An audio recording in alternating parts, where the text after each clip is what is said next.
নমস্কার, আমি সংকল্প। আমি শাইনি। এখন 27শে এপ্রিল ওই 5:30 মতো বাজে। আমরা দুপুরবেলা বন্ধুদের গ্রুপে এমনি ডিসকাস করছিলাম আড্ডা মারবো বলে। তো আড্ডা মারবো, কোথায় মারবো কথা বলতে বলতে হঠাৎ ডিসাইড হলো যে একটু কোলাঘাট যাব। কোলাঘাট যাব। তো আমরা এর আগে কোলাঘাট গেছিলাম এরকম হঠাৎ করে। তখন আমরা মানে হেদুয়াতে আড্ডা মারছিলাম রাত্রিবেলা, তখনই চলে গেছিলাম মাঝরাতে কোলাঘাট। বাট এইবারে আমরা দুপুরবেলা ডিসাইড একটু আগে, মানে 2-4 ঘন্টা আগে প্ল্যান করে যাচ্ছি। আমরা টোটাল 8 জন যাব। আগের বারে যারা গেছিল, মানে আমি, শাইনি, অভিরূপ আর শ্রীদীপ, তারা তো থাকছেই, তারা ছাড়াও আরো 4 জন থাকছে। আচ্ছা, অভিরূপের এখন বিয়ে হয়ে গেছে, ওর বউও যাবে, সানি আছে, সানির বউ আছে, রিমি আর বান্টি। তো আমরা এই 8 জন যাব। এখন আমরা একটু বেরিয়েছিলাম, এরপরে সবাই আমরা মিট আপ করবো ওই 6:30 নাগাদ।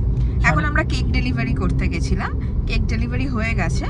তো আমরা এখন হেদুয়ার কাছাকাছি কোথাও একটা মিট আপ করবো, অথবা ডানলপ মিট আপ করবো, যে কোনো একটা। তো এখনো ডিসাইড হয়নি মিট আপ পয়েন্টটা। তো আমরা কোনো একটা জায়গায় মিট আপ করবো, করে তারপর আমরা স্টার্ট দেব। 7:30 বাজে আমরা স্টার্ট করলাম শেরে পাঞ্জাবের দিকে। তো আমাদের দুটো গাড়িতে 8 জন টোটাল আমরা যাচ্ছি। আমাদের গাড়িতে আছি আমি, শাইনি, রিমি আর অন্তরা পেছনে। আর আরেকটা গাড়িতে আছে বান্টি, অভিরূপ, শ্রীদীপ আর সানি। তো আমরা এখন ভাবছিলাম শেরে পাঞ্জাব যাব না অন্য কোথাও যাব, কিন্তু আলটিমেটলি ডিসাইড করলাম যে না, শেরে পাঞ্জাবই যাই। তো পেছনে রিমি বসেছে। রিমি আমাকে অনেকবার বলেছে যে কোলাঘাটের তুই কথা বলিস, কিন্তু তুই নিয়ে যাস না, বা কোলাঘাট যাই আমি অনেকবার বলি। তো রিমি, কেমন লাগছে তোর কোলাঘাট নাম? এক্সাইটেড, এবার আমরা ফাইনালি কোলাঘাট যাচ্ছি। আর চিনিয়ে দিই, এটাই হচ্ছে অভিরূপের বউ অন্তরা। আমরা ফার্স্ট টাইম যাচ্ছি কোলাঘাট। ফার্স্ট টাইম কোলাঘাট যাও। আমি প্রতিবার যাচ্ছি। ও গ্রেট। সংকল্প বুঝতে পারছিস, তোর এক দিলে দুই পাখি। বাহ, দারুণ ব্যাপার। আর আমরা একসাথে থেকে আমরা ডানলপ থেকে উঠলাম সবাইকে নিয়ে, আর এরপর আমরা আবার কোলাঘাটে হল্ট নিয়ে তখন বাকিদের সাথে কথা বলবো।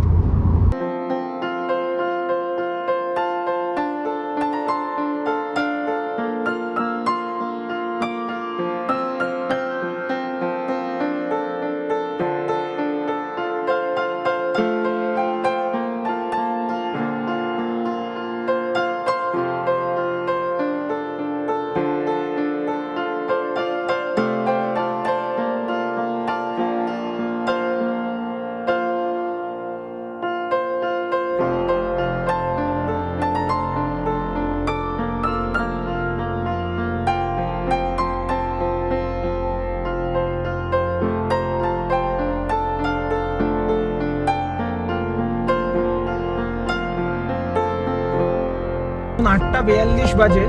আমরা 1 ঘন্টা 5 মিনিট লাগলো আমাদের আসতে। আমাদের 1 ঘন্টা 5 মিনিটে আমরা পৌঁছে গেছি শেরে পাঞ্জাবে।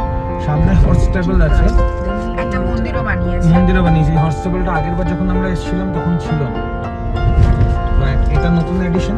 দেখা যাক যদি পেছনের দিকে জায়গাটা পাওয়া যায়। পেছনের দিকটাই ট্রাই করবো। এটাই বারকাম restaurant. Make a U turn. এখানে প্রচুর অ্যাম্পল অ্যামাউন্ট অফ পার্কিং আছে। আমরা চলে এসেছি শেরে পাঞ্জাব। এখন গাড়ি পেছনে রেখেছি, এরপর আমরা খাবো। এখনো এটা অন্তরা, অভিরূপের বউ। অভিরূপ ওদিকে, শ্রীদীপ পেছনে আছে, রিমি, সানি আর বান্টি, সবাইকেই দেখিয়ে দিলাম। আমরা এই 8 জন এসেছি। তো এখন আমরা নাম লেখাবো, আর তারপরে নাম লেখানোর পরে দেখি কতক্ষণে পাওয়া যায় সিট। এখানে সবাই নিজের মতো করে সময় কাটাচ্ছে। আমাদের একটু পরেই দিয়ে দেবে টেবিল, হয়তো 10 মিনিট পর।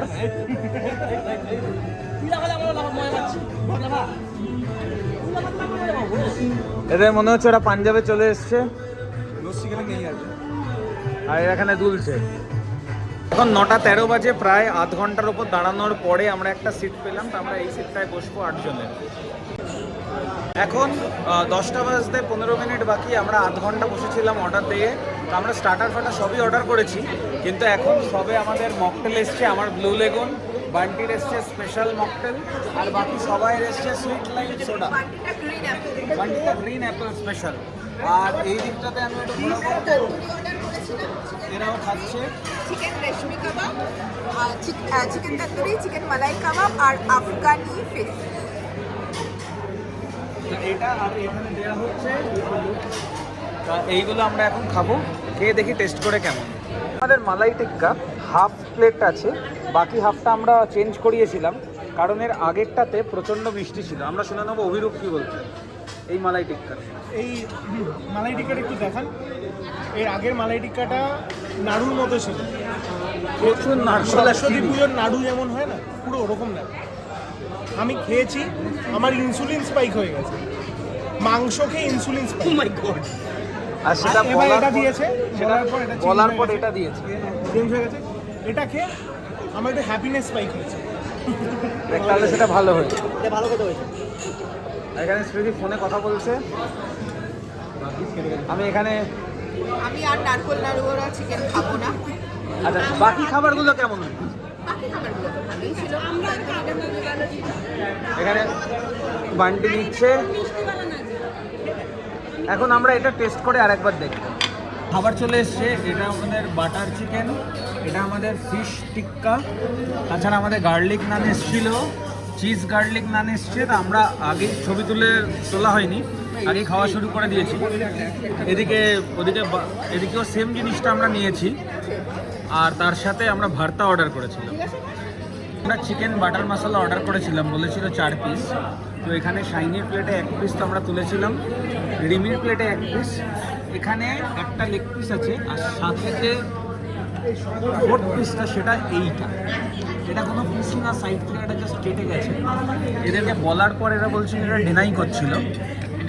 হ্যাঁ, এরা বলছে যে না, এটা কোনো আপনাদের একটা পিসের সাথে ওটা কোনোভাবে গ্রেভির সাথে মিশে গেছে না, আমরা মানে সেটা কি করে একটা পিস পুরো মিসিং হয়ে যেতে পারে। এবং সেটা বলার পর এরা নিজেদের ভুল বুঝতে পেরেছে এবং বললো যে একটু সময় দিন, আমরা এক্ষুনি দিচ্ছি জিনিসটা চেঞ্জ করে। কিন্তু প্রবলেমটা হলো আমাদের অলরেডি হাফ খাওয়া ডান, কিন্তু তারপরে এরকম একটা জিনিস হলো যখন আমরা শেয়ার করছি।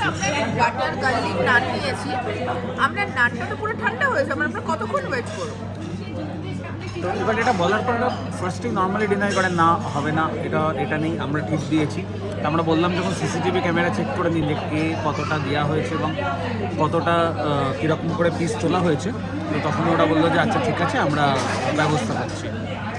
আচ্ছা, আমাদের যে চিকেনটা খারাপ ছিল, মানে সাইজ ছিল না, তার বদলে আমাদের এই পিসটা দিয়েছে, তার সাথে আরেকটা লেগ পিসও দিয়েছে। কিন্তু যদি কেমন লাগে এই পিসটা খেতে? নুন অনেক বেশি, ভালো লাগছে। আপাতত ও বলেছে ভালো লাগছে না, আমি এখন খাবো, মনে হচ্ছে না ভালো হবে, কিন্তু অনেকটা নুন এক্ষুনি বানিয়ে দিয়ে গেল। এখন প্রায় 11:30 বাজে, আমাদের এই খাওয়া শেষ হলো, আমরা বেরোলাম। আমাদের টোটাল বিল হচ্ছে 10,500 টাকা। আমরা এখন বাইরে এসে দাঁড়ালাম, বাকিদের জন্য ওয়েট করছি। আমি বাকিদের থেকে শুনবো যে কাদের কীরকম লাগলো ওভারঅল এক্সপিরিয়েন্স। খাওয়া দাওয়া আমার মনে হয় না, জার্নিটাই ভালো ছিল, খাওয়া দাওয়া খুব বাজে ছিল, আমার বাজে ছিল। এমনকি স্টাফেদের বিহেভিয়ার খুব বাজে ছিল, মানে ওভারঅল আমাদের এক্সপিরিয়েন্স খুব বাজে। বাট আমরা আগের বার যখন এসেছিলাম কয়েক মাস আগে, তখন কিন্তু ভালো ছিল, বাট এইবারের এক্সপিরিয়েন্সটা খুব বাজে হয়েছে। এখন রাত্রি 1:30 বাজে, আমাদের গোটা রাস্তায় আসতে খুব জ্যাম পেয়েছিলাম আর বৃষ্টিও পেয়েছি। এখন রাত 1:30, সবাই এখন সাইন আপ করবো আমরা। ওভারঅল আজকের দিনের কোলাঘাট এখানেই শেষ হলো। হ্যাঁ, আমরা এখন বিরোধ স্ট্রিটে দাঁড়িয়ে আমরা এখন বিডেন স্ট্রিটে দাঁড়িয়ে সবাই গুড নাইট। Good night.